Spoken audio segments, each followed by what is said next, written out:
Donc maintenant qu'on sait comment faire un bon espresso, on va passer à la partie lait. Donc on va voir comment choisir le lait, comment différencier un latte et un cappuccino et comment faire une belle mousse de lait pour avoir un café onctueux, un cappuccino onctueux ou un latte onctueux. La première étape, donc, ça va être de choisir le lait. Ici, j'ai pris un lait frais. Comment reconnaître un lait frais d'un lait qui est traité à haute température, UHT, on appelle ça. Le UHT, en général, il est, quand vous allez l'acheter en supermarché, par exemple, il va être en dehors des frigos. Il va être valable pendant plusieurs mois, donc 6 mois ou 1 an, alors que le lait frais va être valable qu'une quinzaine de jours. Donc ici, j'ai du lait frais. Entier, je conseille aussi. Ça va permettre d'avoir un peu plus de gras en fait, dans le lait, ce qui va permettre d'avoir un lait beaucoup plus onctueux et avec des meilleures saveurs. Une fois que vous avez choisi votre lait, il y a également, donc il faut une cruche comme ceci, avec toujours un petit bec. Là, vous voyez le petit bec sur le bout. Alors, la quantité de lait à mettre dans une tasse. En général, je conseillerais d'être juste ici en dessous de la limite. C'est la quantité idéale pour pouvoir faire mousser le lait et que ça ne déborde pas de la cruche. Si on met par exemple jusqu'ici, c'est beaucoup trop. Une fois que le lait va mousser, ça va déborder. Et si on met en dessous, ça va être compliqué de le faire tourner. Donc là, le but, on va utiliser la tige juste ici pour mousser le lait.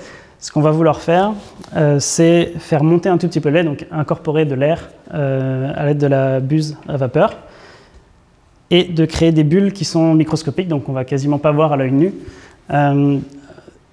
Pour avoir un... Donc là, la première étape, ça va être, grâce à cette touche, donc de venir la descendre ici.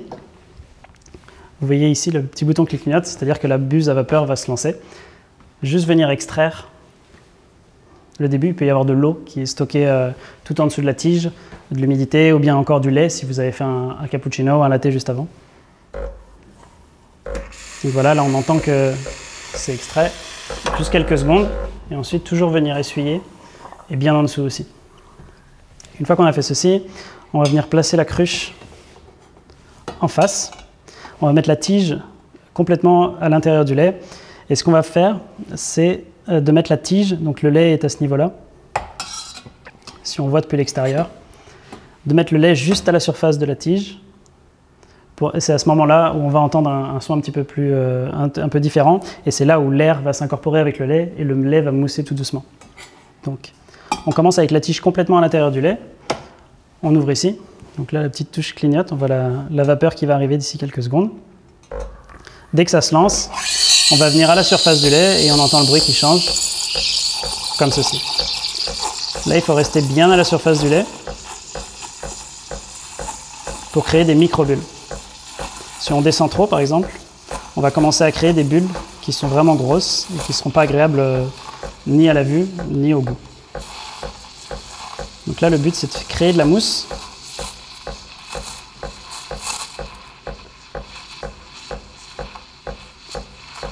Pour un latte, en général, on va faire 3-4 secondes ce bruit-là et ensuite on va venir se poser juste un petit peu en dessous. Donc on n'entend plus ce bruit de création de bulles, mais on va venir remuer le lait en cercle. Pour bien mélanger donc, la partie qui est mousseuse et la partie du lait qui ne l'est pas. Pour connaître la température et savoir quand s'arrêter, il y a 2 solutions. Soit avec la paume de la main, donc ici j'ai ma main droite qui est toujours posée. Dès qu'on commence à sentir de la chaleur, un petit peu avant que ça brûle, c'est le moment de s'arrêter, c'est qu'on arrive à la bonne température. Sinon, il existe aussi des thermomètres que l'on peut plonger dans le lait et qui vont dire exactement la température à chaque moment. À la fin, il faut toujours venir essuyer ici et faire comme tout à l'heure, quelques secondes pour extraire donc le lait qui pourrait rester en dessous ou de l'humidité. Voilà. Alors maintenant, on va voir je vais faire un latte et un cappuccino et on va voir la différence ensemble entre les deux. Alors, la première étape, donc, ça va être de refaire un espresso comme on a fait tout à l'heure. Donc, maintenant, on n'a plus besoin de peser.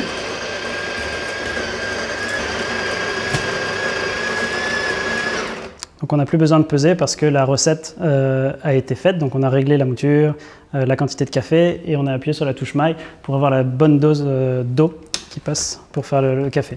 Donc toujours pareil, on vient presser ici, enlever le café, l'insérer. On va mettre les 2 tasses. Donc une de chaque côté. Et appuyer sur OK. Et là, ça devrait s'arrêter à la quantité voulue, vu qu'on a appuyé sur la touche maille et réglé notre quantité de café voulue. Donc là, on a la pré-infusion et maintenant, ça commence. Donc ici, je vais faire un cappuccino et un latte. Donc les deux boissons ont la même quantité de café, donc c'est-à-dire un simple espresso pour chaque. La différence, ça va être dans le volume, dans la quantité de mousse que l'on va faire pour un latte ou bien un cappuccino. Donc voilà, ça s'est arrêté tout seul. On a les quantités voulues dans chaque tasse. Ensuite, on va venir verser le lait.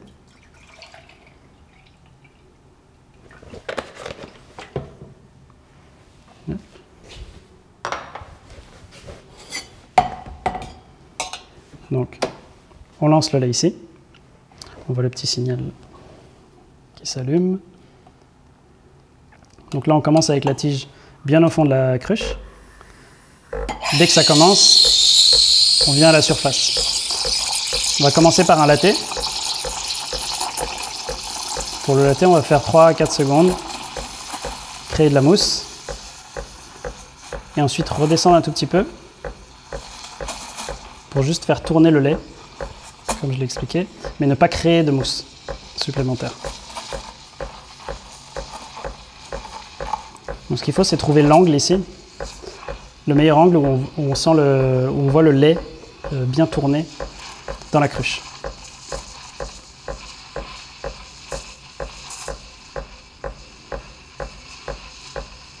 Donc là, on fait ça jusqu'à ce que la température soit idéale. À savoir que la température, il ne faut pas dépasser 70 degrés pour le lait. Au-dessus de cette température, on décompose on change complètement le goût du lait, le goût et l'odeur. Donc on doit rester un petit peu en dessous. En général, je conseille entre 50 et 60 degrés maximum pour respecter toutes les saveurs du café. Donc là, on vient extraire s'il y a encore un petit peu de lait dans la tige. Voilà. Ensuite, si on a quelques petites gouttes, comme je disais, quelques petits bulles, on vient taper sur le bar et tourner donc pour bien mixer le lait. On peut également remuer légèrement ici. Donc pour le latte, on va venir verser le lait par-dessus, mélanger bien correctement le lait et le café. Et ensuite, on s'approche et on verse comme ceci. Donc là, vous avez un latte. Maintenant, je vais faire le cappuccino et vous allez voir la différence entre un latte et un cappuccino. Donc pour ceci, je viens rincer ma cruche entre chaque utilisation et remettre du lait à la même quantité.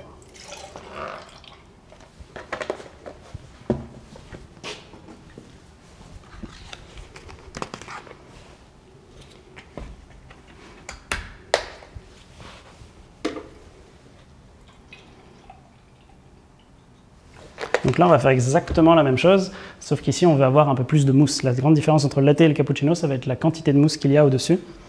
Pour ceci, donc toujours la même chose, on vient jusqu'au fond de la cruche, on ouvre ici, le petit bouton qui clignote, donc ce qui veut dire que ça va se lancer.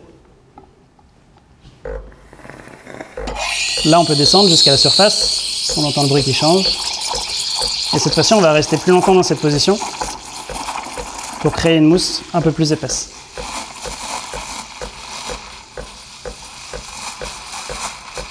Là, ça peut être entre 5 et 7 secondes à peu près.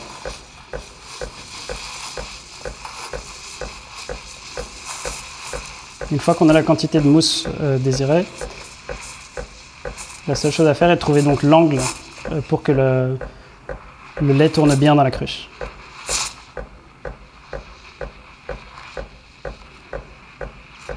Et on va jusqu'à la température voulue, donc entre 50 et 60 degrés, juste avant que ça brûle la paume de la main.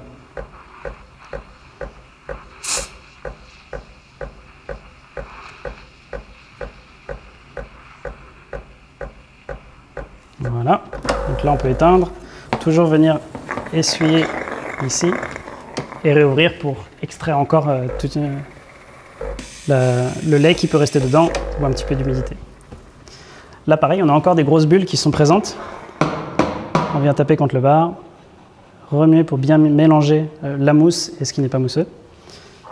Pareil, on vient remuer un petit peu l'espresso. Et on vient verser exactement de la même manière. À quelques centimètres, on mélange bien. Puis on va s'approcher. Et voilà.